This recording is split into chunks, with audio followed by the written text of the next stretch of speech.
Hello everyone. Today I will show you how to fix Slack slow performance on Windows in 2026. Many users complain that Slack becomes laggy, slow to load, or freezes, and this usually happens because of system settings and background usage.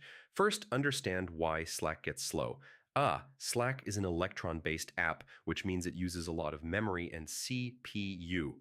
Um, if your system has limited resources, Slack can easily slow down. Step 1, restart Slack properly.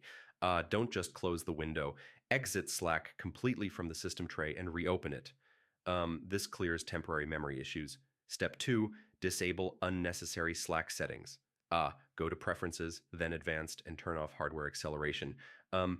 This single step often fixes lag and freezing on Windows. Step 3, clear Slack cache. Cache files can build up and slow performance over time.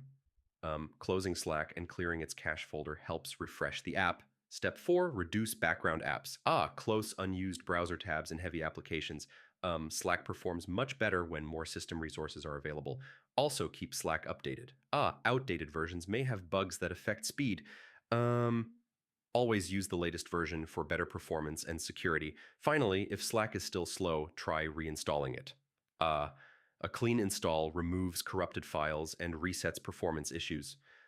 This is often the final fix. So yeah, Slack slow performance usually comes from hardware acceleration, cache issues, background apps, or outdated versions. Follow these steps and Slack should run smoothly on Windows again.